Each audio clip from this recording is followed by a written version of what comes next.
ಏನು ಭಗವಂತ ನಮಗೊಂದಿಷ್ಟು ಸಿರಿ ಸಂಪತ್ತ ಕೊಟ್ಟಿರ್ತಾನಲ್ಲ, ಕೊಟ್ಟಿರುವ ಸಂಪತ್ತಿನೊಳಗೆ ಒಂದಿಷ್ಟು ನೀಡೋದು. ಭಿಕ್ಷುಕರಿಗಾಗಲಿ ನಿರ್ಗತಿಕರಿಗಾಗಲಿ ಈಗೇನು ನಡೆದದಲ್ಲ, ಇದೊಂದು ಧರ್ಮದ ಕಾರ್ಯ. ಇದು ಇಂಥ ಧರ್ಮದ ಕಾರ್ಯಕ್ಕಾಗಲಿ ಸಮಾಜಕ್ಕಾಗಲಿ ನಾವು ಗಳಿಸಿರುವ ಸಂಪತ್ತನ್ನು ಸದ್ವಿನಿಯೋಗ ಮಾಡೋದಕ್ಕೆ ತ್ಯಾಗ ಅಂತ ಕರೀತಾರೆ.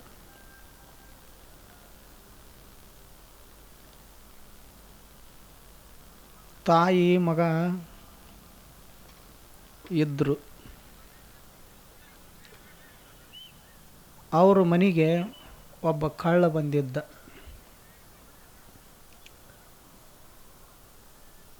ರಾತ್ರಿ ವೇಳೆ 9-10 ಗಂಟೆಯ ಸಮಯ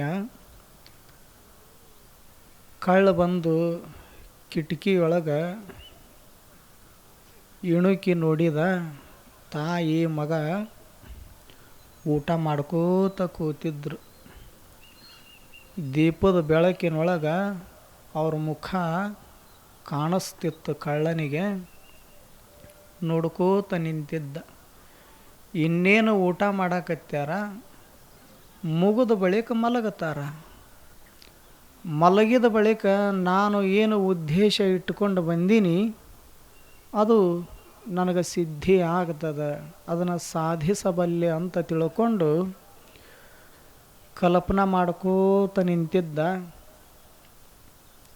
ಅಷ್ಟೊತ್ತಿಗೆ ತಾಯಿ ಮಗನಿಗೊಂದು ಮಾತು ಹೇಳಿದ್ಲು. ನೋಡು, ನಾಳೆ ಬೆಳಗಿನ ಜಾವ ನೀನು ನಮ್ಮ ಸಂಬಂಧಿಕರ ಊರಿಗೆ ಹೋಗೋದದ, ಒಂದು ಕಾರ್ಯದ ನಿಮಿತ್ತ. ಅದಕ್ಕೆ ನೀ ನಡ್ಕೋತ ಹೋಗ್ಬೇಕಲ್ಲ, ನಿನಗೆ 2 ಬುತ್ತಿ ಕಟ್ಟಿ ಕೊಡ್ತೀನಿ. ಒಂದ ನಿನ್ನ ಪಾಲಿನ ಬುತ್ತಿ, ಇನ್ನೊಂದು ಮಣ್ಣಿನ ಪಾಲಿನ ಬುತ್ತಿ. ಈ ಬುತ್ತಿ ಕಟ್ಕೊಂಡು ನೀ ಹೋಗ್ಬೇಕು. ಎಲ್ಲರ ಒಂದಿಷ್ಟು ಕೆರೆ ಬಂತು ಅಂದ್ರೆ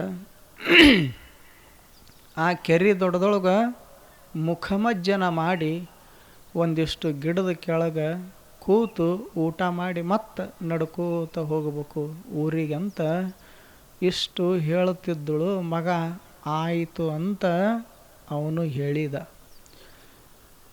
ತಾಯಿ ಮಗನಿಗೆ ಹೇಳುವಂತಹ ಶಬ್ದವನ್ನು ಕಳ್ಳ ಬಂದಿದ್ದಲ್ಲ, ಕಿಟಕಿಯೊಳಗೆ ನಿಂತಿದ್ದಲ್ಲ, ಅವ ಕೇಳಿಸ್ಕೊಂಡ.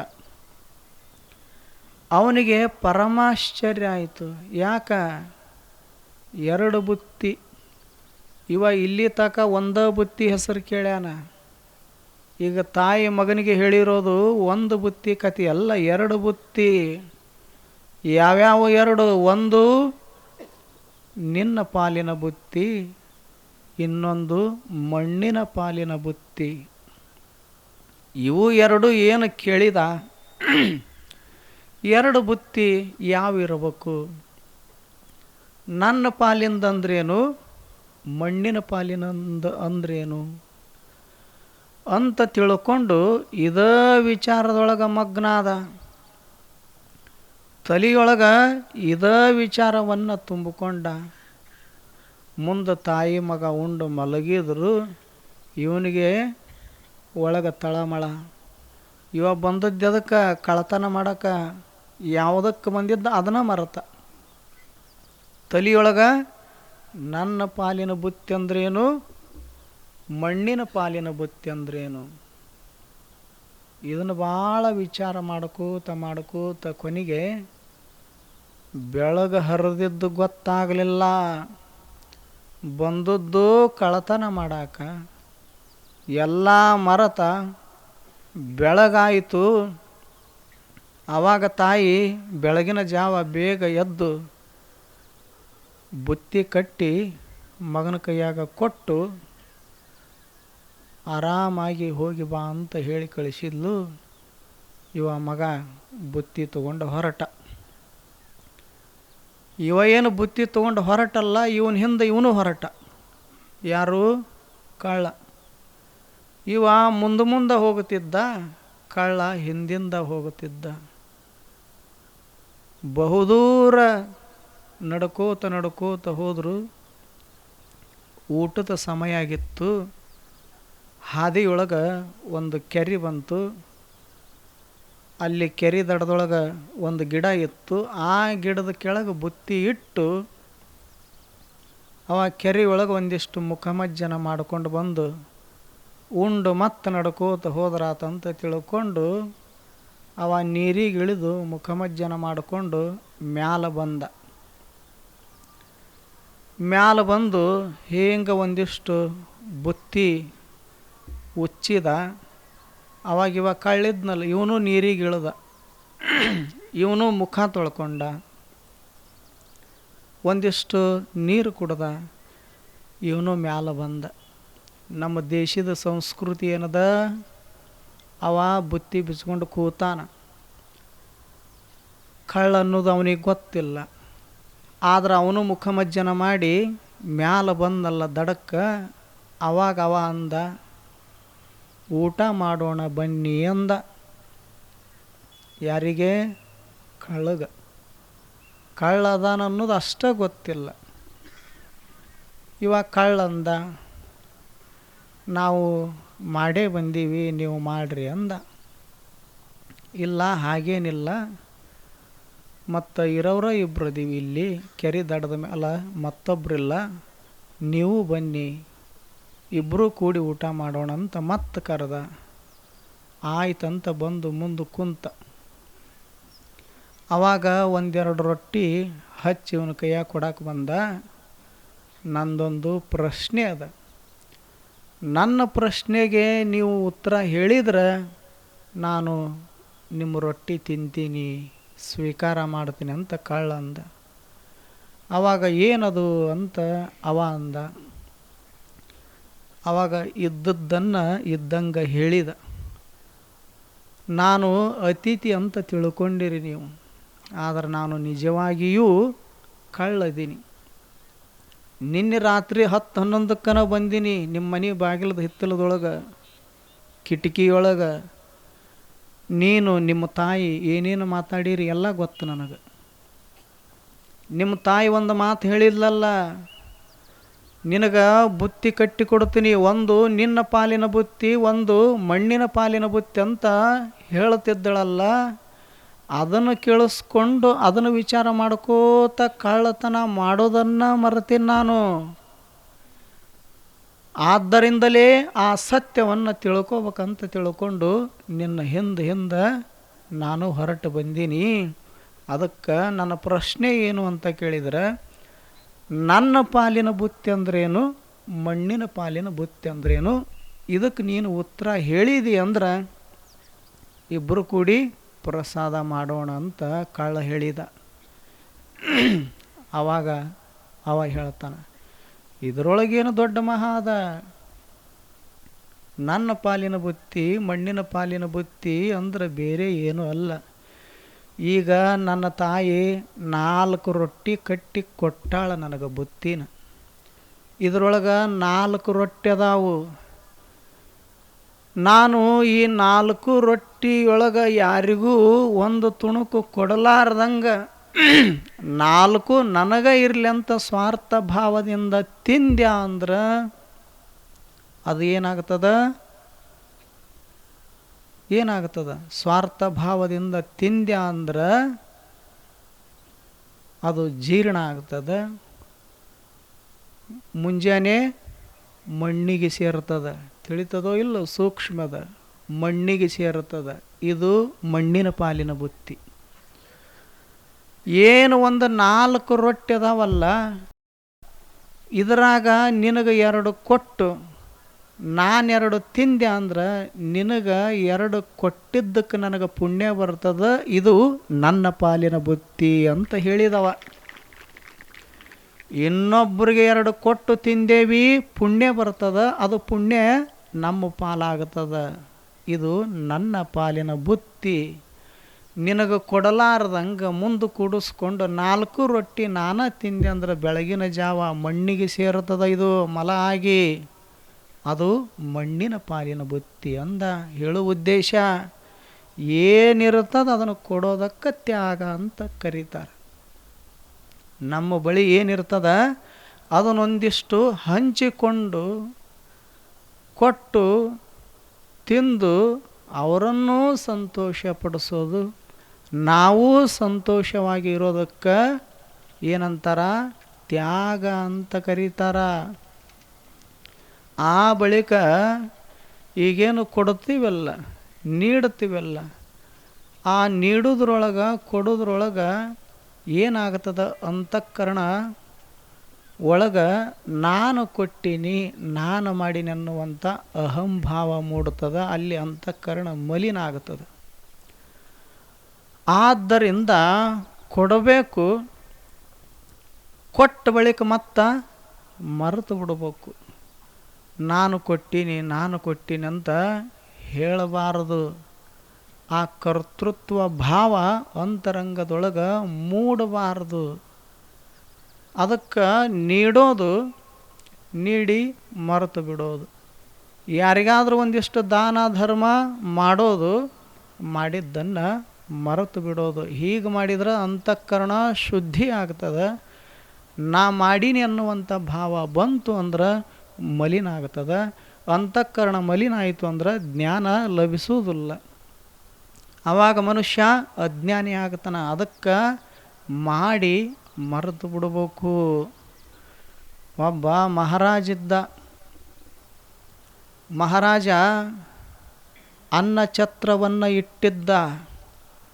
ಬೇಕಾದಷ್ಟು ಜನ ಬರವಲ್ರಿ. ಯಾಕೆ ಬಂದವರೆಲ್ಲರೂ ಊಟ ಮಾಡಿ ಹೋಗಬೇಕು ಅಂಥದ್ದೊಂದು ಅನ್ನ ಛತ್ರ ನಡೆಸ್ತಿದ್ದ. ಅರವಟ್ಟಿಗೆಯನ್ನು ಇಟ್ಟಿದ್ದ. ಯಾರ್ಯಾಕೆ ಬರವಲ್ರ್ಯಾಕ?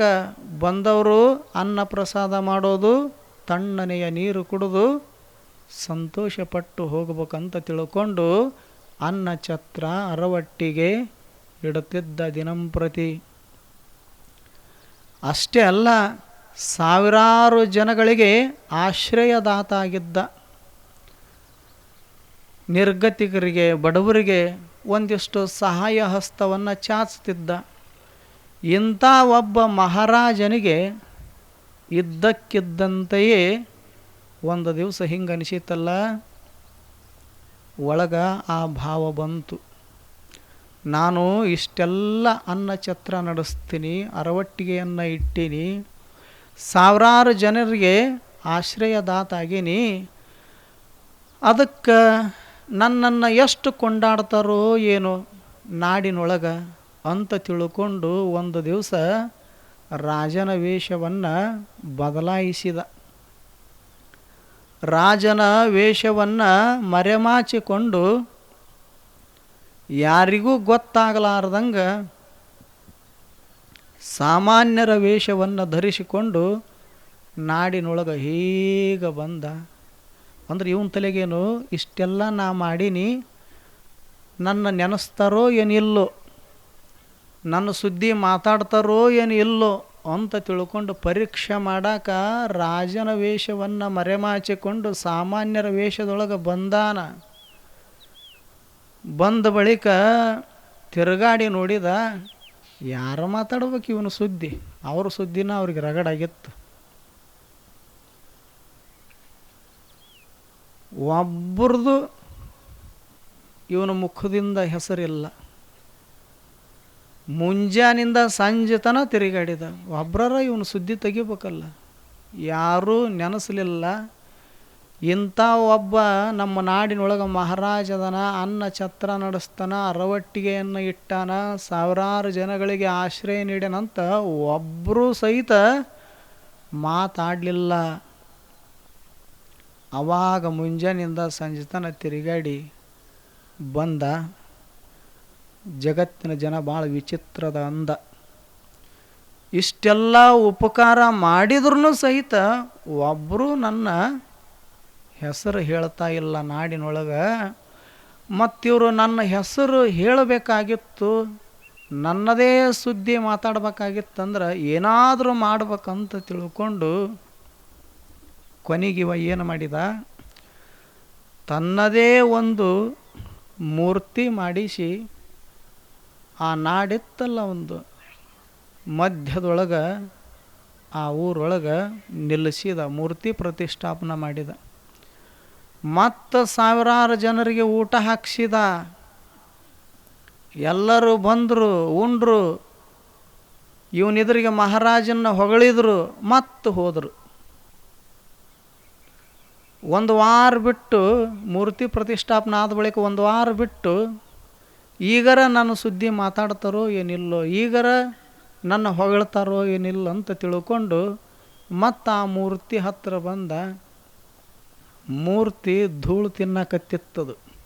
ಒಬ್ಬರು ಒರೆಸೋರಿಲ್ಲ, ಒಬ್ಬರು ಅದನ್ನು ಜೋಪಾಸನ ಮಾಡೋರಿಲ್ಲ, ಸ್ವಚ್ಛ ಮಾಡೋರಿಲ್ಲ. ದೂರದಿಂದ ಬಂದು ನಿಂತು ನೋಡಿದ. ಆವಾಗೂ ಸಹಿತ ಯಾರೂ ಇವನು ಸುದ್ದಿಗೆ ಬರಲಿಲ್ಲ. ಆವಾಗ ಒಳಗೆ ತಾಪ ಶುರುವಾಯಿತು. ಇಷ್ಟೆಲ್ಲ ಮಾಡೀನಿ, ನನ್ನ ನೆನಪು ಮಾಡ್ತಾ ಇಲ್ಲಲ್ಲ ನಾಡಿನ ಜನ. ಅನ್ನ ಇರದಾರ್ದವ್ರಿಗೆ ಅನ್ನ ನೀಡಿದೆ, ನೀರಂದವ್ರಿಗೆ ನೀರು ಕೊಟ್ಟೆ, ಧನ ಸಂಪತ್ತಂದವ್ರಿಗೆ ಧನ ಸಂಪತ್ತನ್ನು ಸಹಾಯ ಮಾಡಿದೆ. ಇಷ್ಟೆಲ್ಲ ಮಾಡಿದ್ರೂ ಸಹಿತ ಒಬ್ಬರೂ ನನ್ನ ನೆನಪು ತೆಗಿತಾ ಇಲ್ಲಲ್ಲ ಅಂತ ತಿಳ್ಕೊಂಡು ಒಳಗೆ ತಾಪ ಆಯಿತು. ತಾಪ ಅಷ್ಟೇ ಆಗಲಿಲ್ಲ, ದುಃಖ ಅನಿಸಿತು. ಕೊನೆಗೆ ಅರಿವು ಮೂಡಿತು. ಏನು ಅರಿವು ಮೂಡಿತು? ನಾ ಎಷ್ಟು ಮಾಡಿದ್ರೂ ಸಹಿತ ಯಾರೂ ನೆನೆಸೋದಿಲ್ಲ, ಅದಕ್ಕೆ ನಾ ಮಾಡಿದ್ದನ್ನು ಮರೆತು ಬಿಟ್ಟರೆ ಬದುಕು ಸುಂದರ ಆಗ್ತದನ್ನುವಂಥ ಸತ್ಯ ಗೊತ್ತಾಯಿತು. ಮರೆತು ಬಿಟ್ಟ. ಯಾವಾಗ ಮರೆತ ಆ ಕ್ಷಣದೊಳಗನ ಆನಂದ, ಸಂತೋಷ. ಅದಕ್ಕೆ ಮನುಷ್ಯ ಮಾಡಬೇಕು, ಮಾಡಿ ಮರೆತು ಬಿಡ್ಬೇಕು. ನಾನಾ ಮಾಡೀನಿ ಅಂತ ಹೇಳ್ಕೋತ ತಿರುಗಾಡಬಾರ್ದು. ಕೆಲವ್ರು ಹೇಳ್ತಿರ್ತಾರೆ ನೋಡು, ಅದನ್ನು ಮನೆ ಯಾರು ಕಟ್ಟ್ಯಾರ? ನಾನು ಕಟ್ಟೀನಿ. ಇವಾಗ ಕಟ್ಟಿರ್ತಾನನು? ಲಗ್ನ ಆಗೋ ಕಾಲಕ್ಕೆ ಮಾವ ಕೈ ತುಂಬ ವರದಕ್ಷಿಣೆ ಕಟ್ಟಿರ್ತಾನ. ಅವನು ವರದಕ್ಷಿಣದ ಇವ ಮನೆ ಕಟ್ಟ್ಯಾನ. ಮಂದಿಗೇನು ಹೇಳಕತ್ತಾನ? ನಾನು ಕಟ್ಟೀನಿ. ಒಳಗೆ ಹೆಂಡತಿ ನಗತಿರ್ತಾಳ, ಅಯ್ಯೋ ಶೂರ, ಅಯ್ಯೋ ಧೀರ, ಮನೆ ಕಟ್ಟ್ಯಾನಂತ. ಮನೆ ಕಟ್ಟು ಮಾರ್ಯ ನಿಂದು ಅಂತಿರ್ತಾಳ ಎದುರಿಗೆಲ್ಲ ಅಡುಗೆ ಮನೆಯಾಗ. ನಮ್ಮಪ್ಪ ನಿನಗೆ ವರದಕ್ಷಿಣೆ ಕೊಡದಿದ್ರೆ ನೀ ಯಾವ ಸೀಮೆಯೊಳಗೆ ಮನೆ ಕಟ್ಟುತ್ತಿದ್ದೆ ಅಂತ ನಗತಿರ್ತಾಳೆ. ಈಗ ಗುರುಗಳನ್ನ ಕರ್ಕೊಂಡು ಹೋಗಿರ್ತಾರಿಲ್ಲ, ಹೋದಾಗ ಅಂತಾರೆ ಅವರು, ಭಾರಿ ಮನೆ ಕಟ್ಟಿರಿ, ತಿಕೋಟದೊಳಗೆ ನಿಮ್ಮಷ್ಟು ಅದ್ಭುತವಾದ, ನಿಮ್ಮಷ್ಟು ಸುಂದರವಾದ, ನಿಮ್ಮಷ್ಟು ಎತ್ತರವಾದ ಮನೆಯನ್ನು ಯಾರೂ ಕಟ್ಟಿಲ್ಲ, ಅಷ್ಟು ಭವ್ಯವಾದ ಮನೆ ಕಟ್ಟಿರಿ ಅಂತ ಹೇಳ್ತಿರ್ತಾರೆ ಗುರುಗಳು. ಆವಾಗ ಅನುಭವಕ್ಕೆ ಕಟ್ಟಿದಾವ. ಎಲ್ಲ ನಿಮ್ಮ ಆಶೀರ್ವಾದ, ಎಲ್ಲ ನಿಮ್ಮ ಕೃಪೆ ಅಂದ ನಿಜವಾದ ಭಕ್ತ. ಆವಾಗ ಗುರುಗಳ ಮಾತಿನ ದಾಟಿ ತಿಳಿತಿಲ್ಲ. ಗುರುಗಳ ಹಿಂದಕ್ಕೆ ನಮ್ಮ ಮುತ್ಯಾಗನ ಆಗಿಲ್ಲ ಈ ಕೆಲಸ, ನಮ್ಮ ಅಪ್ಪಗೂ ಆಗಿಲ್ಲ. ಅವರಿಬ್ಬರು ಕಟ್ಟಲಾರ್ದ ಮನಿನ ನಾನು ಕಟ್ಟೀನಿ ಬಂತಲ್ಲಿ. ನಾನು ಅಂದೇವಿ, ಮಾಡಿದ ಶ್ರಮ ಎಲ್ಲ ಹೋಯಿತು. ಅದಕ್ಕೆ ನಾನನ್ನುವಂಥದ್ದು ಸಹಿತ ಇರಬಾರ್ದು. ನಾನು ತುಂಬಿತ್ತು ಅಂದ್ರೆ ಅದಕ್ಕೆ ತ್ಯಾಗ ಜೀವನ ಅನ್ನೋದಿಲ್ಲ, ಮಾಡಿ ಮರೆತು ಬಿಡೋದು.